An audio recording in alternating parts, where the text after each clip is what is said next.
let's see, there is something जो माँ भगवती आपको बताना चाहती हैं. What is the guidance from the goddess? What is the guidance from the goddess? ये मैसेज थोड़ा सा डिफिकल्ट हो सकता है सुनने में, बट कुछ तो है जो डिफिकल्ट है आपके लिए सुनने में या डाइजेस्ट करने में, बट लेट्स सी. सभी के लिए तो नहीं होगा, but whoever is resonating with this, goddess कह रही है कि जब भी शक्ति को अच्छे से नियंत्रित या फिर शक्ति को आप समर्पित नहीं करते कहीं सही जगह पर, तो वो ऐसी जगह पर समर्पित होगी जहाँ से या तो कुछ गलत हो सकता है, या तो अगर वो धर्म के कार्यों में समर्पित नहीं है या सही कार्य में सही योग्य पात्र व्यक्ति या कुछ ऐसी जगह पर समर्पित नहीं है जहाँ से आपको कुछ ग्रैंड लेवल का करना हो, तो ऐसे जगहों पर उसका प्रयोग हो सकता है. ऐसे तरीके से उसका यूज किया जा सकता है जो आपके लिए सुनना बड़ा कठिन हो सकता है, क्योंकि शक्ति पावर तो पावर है और पावर को कोई भी मिसयूज कर सकता है. तो अगर आपने अपने अटैचमेंट को नहीं छोड़ा, अपने मोह को नहीं त्यागा, तो वो बहुत गलत चीजों में यूज हो सकता है और उसका उत्तरदायित्व भी आप ही को होगा. कुछ ऐसी चीजें हो रही हैं जिसका जवाब अब आपको मिलना चाहिए. माता आपसे बताना चाह रही है कि बहुत समय से आप कुछ सवाल पूछ रहे थे, बहुत समय से आप परेशान थे, बहुत लंबे समय से आपने बहुत सारी कष्टों को झेला है. अब उसके निवारण का समय आ गया है, या फिर आप ही के द्वारा उसका निवारण होगा, या फिर कुछ क्लियर किया जा रहा है आपके रास्ते में. वो कह रही है कोई ऐसा इंसान हो सकता है जो बार बार आपकी तरफ लव इमोशंस का प्रपोजल लेकर के आना चाहता हो या आपको अप्रोच करना चाह रहा हो, और आप एक तरह से रेजिस्टेंस में खड़े हैं कि ये नहीं होना चाहिए, I will not allow it to happen. कभी आपने सोचा है कि ऐसा क्यों हो रहा है आपके साथ? आप बार बार ट्रबल में क्यों हैं, आप बार बार बंधन में क्यों हैं, आप बार बार उस चीज से भाग क्यों रहे हैं? Why are you are running away from marriage, marriage से, रिलेशनशिप से, लव से, कनेक्शन से आप क्यों भाग रहे हैं? क्यों कोई इंसान आपको अप्रोच नहीं कर सकता? क्यों आपको आइसोलेशन में रहना है? क्यों आप किसी से मिल नहीं सकते? क्यों आप किसी को जा नहीं सकते मिलने?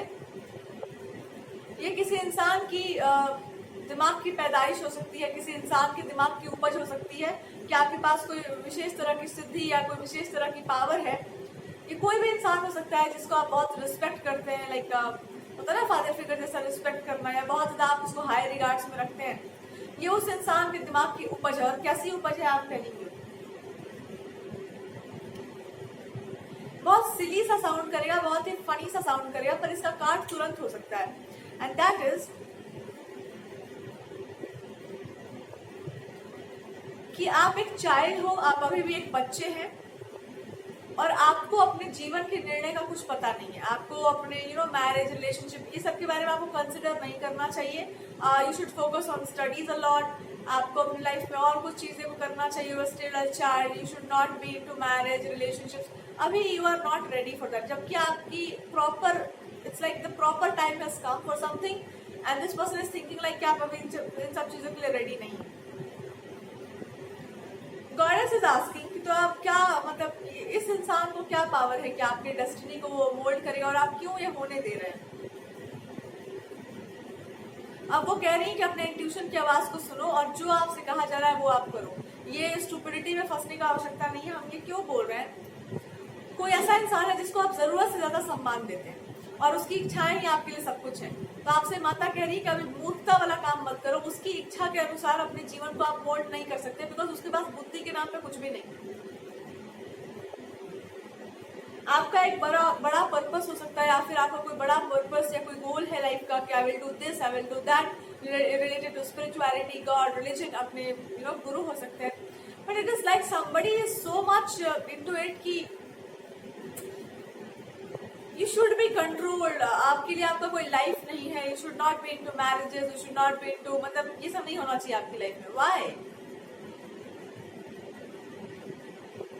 और अगर आप इस सब के बारे में सोच रहे हैं ना, तो आप बहुत गलत सोच रहे हैं.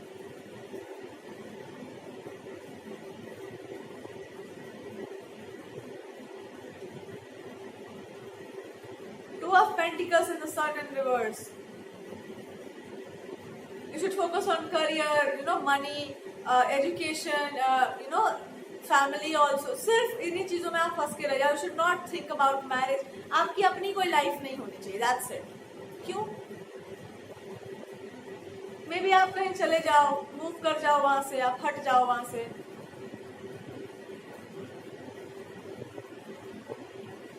एंड जो आपको मे भी थोड़ा सा बेवकूफ बनाकर, परेशान करके। जब भी आप अपने लाइफ में अच्छी चीजों के बारे में सोचो, मैरिज के बारे में सोचो, तो आपके लाइफ में ऐसा ट्रबलसम सिचुएशन क्रिएट कर दिया जाए कि आप परेशान हो जाओ, आप लड़ाई झगड़े में फंस जाओ, आपको मेंटली बुली करना, टॉर्चर करना, परेशान करने में डाल दिया जाए।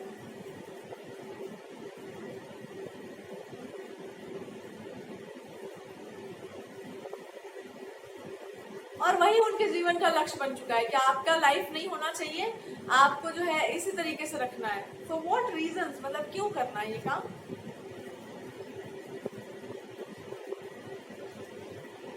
मे बी आप बोलते हो बहुत अच्छी बातें, या बहुत स्ट्रेट फॉरवर्ड हो, या बहुत अच्छे हो इंसान, तो आपको मतलब मैरिज में, रिलेशनशिप में, या स्पेशली किसी इंसान को आप पसंद करते हैं, तो इन सब चीज़ों में आपको नहीं रहना चाहिए। आपको क्या करना चाहिए?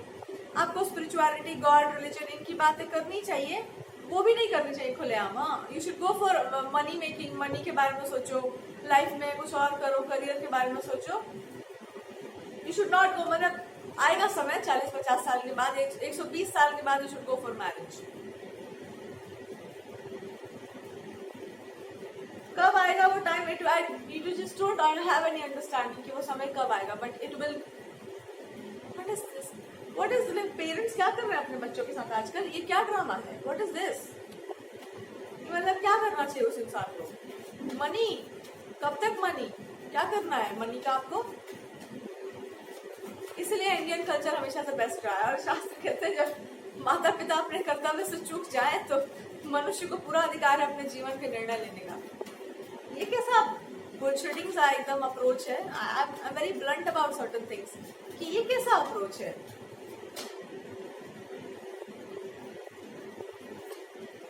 आप अपने मैरिड लाइफ को, या आप अपने मैरिज को जितना डिले करोगे ना, उतना बेटर है। ना करोगे तो और अच्छा है। और आप करना भी है तो आप ऐसे लाइफ को चूज करो जो बिल्कुल या तो इनके जैसा हो या इनके अकॉर्डिंग हो, मतलब आप दुखी रहो। You don't have, should not have your own choice. आपका कोई अपना चॉइस नहीं होना चाहिए, आपको कंट्रोल करना। लेट मी सी, क्यों भैया, क्या कारण है? I just want to know the reason.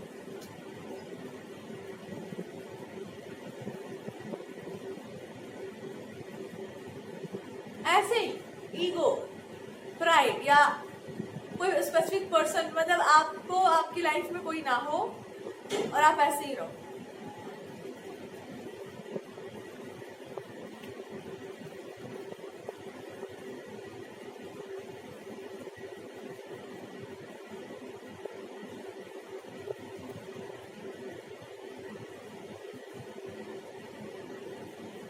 Goddess is saying कि अब इस मोह माया से निकलिए और अपने जीवन का एक कठोर निर्णय लीजिए। जो भी आपको अपनी लाइफ के लिए चूज करना है, ये मोह माया में फंसने का मतलब होगा कि आप स्त्री के, नारी के धर्म से नीचे गिर जाएंगे। विच इज एक एज के बाद, एक मैरिजेबल एज जब आपकी आ जाती है, यू शुड चूज मैरिज। बहुत ब्लंट मैसेज आ रहा है कि अगर आप सच में स्पिरिचुअलिटी को मानते हो, you should choose marriage. Because अगर आप पुरुष हो, या अगर आपके पास कोई भी होल्ड है किसी की लाइफ की, you are nobody after a certain age to decide कि वो इंसान जीवन भर विदाउट एनी रिलेशनशिप रहे तो वो क्या करे। फिर तो ये क्वेश्चनेबल बात है कि फिर वो क्या करे। अगर उसके मैरिजेबल एज में आ गया वो इंसान और उसकी डेस्टिनी में मैरिज होना चाहिए, और आपका ध्यान उसकी तरफ, आप उसको मनी की तरफ लेकर जाना चाहते हो, बिजनेस की तरफ लेकर जाना चाहते हैं, आप उसको पुरुष बनाना चाहते हैं, तो आप किस टाइप के इंसान हैं? आप कह सकते हैं, अप्रिशिएट कर सकते हैं, आप उसको बढ़ावा दे सकते हैं, बट उससे उन चीजों को दूर करके, उसके ब्रेन को वॉश करके, उसकी लाइफ में ट्रबल्स क्रिएट करके, रिस्ट्रिक्शंस में उसको डाल करके आप करना क्या चाहते हैं उसके साथ? यही माँ भगवती आपसे पूछ रही है कि तुमको क्या करना है अपने जीवन के साथ? बताओ भाई, क्या करना चाह रही हैं आप? तुम स्त्री के शरीर में हो कि पुरुष के शरीर में हो? पहले यही बता दो। और पुरुष के भी शरीर में होती तो निर्णय क्या होता तुम्हारा?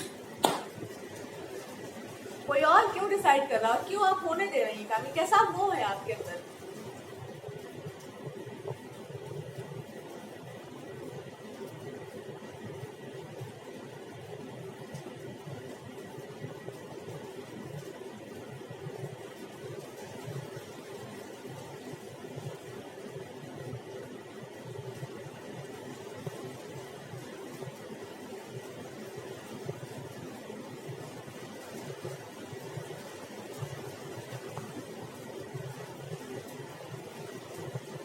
अभी आपके मैरिज का एज नहीं है, या फिर आपको अभी मैरिज में नहीं जाना चाहिए, या फिर आपको मैरिज की बातें आपको भूल जानी चाहिए। यू शुड क्या करना चाहिए आपको फिर?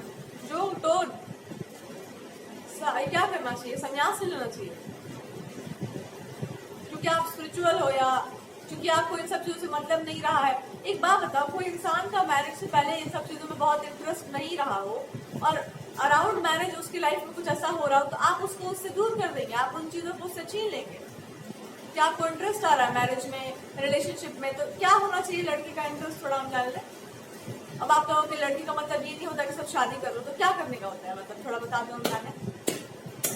मैरिज आपकी, मनी आपके पास हो, करियर आपके पास ही हो, आप क्या करना चाह रहे हैं? पूरा जीवन अपने पेरेंट्स के पास करना चाह रहे हैं, बहुत बढ़िया, सब पास। तो फिर उन्होंने कन्या को जन्म दिया क्यों था? कन्या का दान तो बेस्ट दान है भैया। हम कन्या दान नहीं करेंगे, हमको नहीं करना है, मत करो, बाहर में जाओ। और कन्या भी कहे कि हाँ हम ऐसे ही रहेंगे, थप्पड़ लगाने वाला काम नहीं है बिल्कुल। आपको मन हो कि हमको नहीं जाना है मैरिज में, तो आपका चॉइस है, we can not do anything about it. But if you really think कि आप एक औरत हो और आप औरत के शरीर में हो, तो आप अपने कर्तव्य का निर्वाह करो, क्योंकि भगवान को औरतें जो है विवाहित अच्छी लगती है। गोपियों का तो विवाह हो गया था।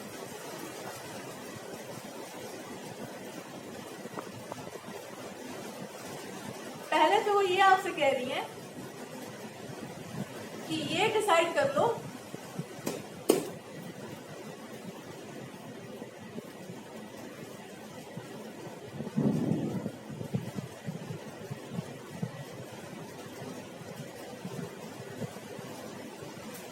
डिसाइड कर लो कि आपकी लाइफ में, अच्छा ऑकल्ट का बहुत यूज, जब कोई इंसान ऐसा है जो बार बार आपके रिलेशनशिप के बारे में स्पाई करता है, इंफॉर्मेशन लेता है और उसके बाद जाकर के कोई ऑकल्ट प्रैक्टिस कर देता है कि आपका मन वहां से हट जाए या उसका मन इधर से हट जाए, आपकी लाइफ में प्रॉब्लम्स क्रिएट हो जाए, और इसमें ये इंसान भी शामिल है।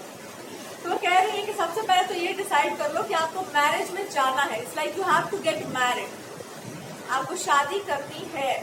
ये तो डिसाइड करके माता को साथ साथ बोल दो कि आपको शादी करना है। ज्यादा लिबर्टी देने का जरूरत नहीं है कि हाँ will do whatever you want.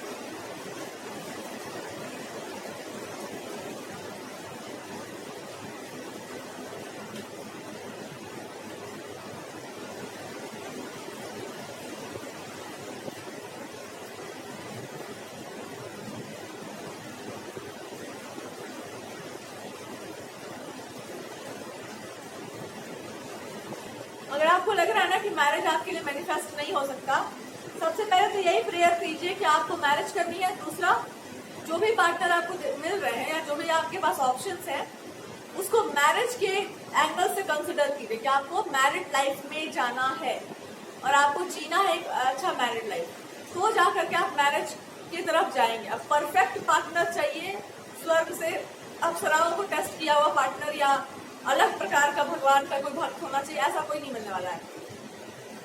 जो ऑप्शंस आपके अराउंड है या जो ऑप्शन आपके पास ऑलरेडी होगा, आप पहले तो ये डिसाइड कर लो कि आप मैरिज में जाओगे, पहली बात। दूसरी बात कि आपको अब कोई पसंद करे या कोई ना करे, डजंट मैटर। और अगर कुछ इस तरह का चीज यूज हो रहा है तो अब आपको बोला जा रहा है कि अब इसको प्यार मोहब्बत से नहीं, ब्लंटली डील करना पड़ेगा इससे। And how can you deal with it? अपने झूठे अहंकार से बाहर निकलिए और साफ साफ समझ जाइए कि ये क्या हो रहा है आपके साथ। अगर कोई अकॉल्ट का प्रैक्टिस हो रहा है या फैमिली में कोई इस तरह का प्रॉब्लम है या कोई जानबूझ करके आपके डिसीजन को डोमिनेट करने का कोशिश कर रहा है, तो ब्लंटली बोल दो कि I simply want to get married, ठीक है? क्योंकि अगर आपकी एज हो चुकी है और मातृ पितृमोह में आप ये कह रहे हैं कि नहीं मैं नहीं करूंगी, तो आप धर्म से भी जाएंगे और आप कर्म से भी जाएंगे। अगर आप एक साधारण व्यक्ति हैं, अगर खुद को साधारण मानते हैं, तो अगर अपने आप को तपस्विनी, योगिनी या कुछ और मान के बैठे हुए हैं आप, तो भी शायद आपका यही धर्म होता कि आप गृहस्थ जीवन में जाए। क्योंकि औरत अगर गृहस्थ धर्म में नहीं जाएगी तो भ्रष्ट हो जाती है। और आप अगर समझते हैं कि हम अकेले जी लेंगे और हम आश्रम में रहेंगे, तो जाओ आश्रम में ही चले चले जाओ, फिर देर क्या करना है, देर किस बात की है। कहने का मतलब उनका ये है, मेरे बात सुन के मत चल जाना है, हमें ट्रबल में आ जाएंगे। कहने का मतलब ये है कि तुम जीवन के लिए क्या डिसाइड कर रही हो, 4 साल बाद किस दिन होगा, अभी डिसाइड करो कि अगर आपको जाना है गृहस्थी में तो आप दूसरों के कहने से क्यों डिले कर रहे हैं, कहाँ से आएगा परफेक्ट पार्टनर तुम्हारे लिए। और अगर तुमको नहीं जाना है तो फिर शुरू से वैसे रहना था कि आपको भैया एकदम बन जाना है उस तरीके से, और एकदम बाल बाल शेप करवा करके आप जीते जैसे जी रहा था वैसे जियो, क्या दिक्कत है, सारे नियम तोड़ो, मन करो शुरू करो। लेकिन अगर आप साधारण व्यक्ति हैं, साधारण सी कन्या है, यू शुड गेट मैरिड, उसके बाद जो होगा सो देखा जाएगा। But why you are running away from marriage, किसकी बात मान के कर रही हैं आप ये काम।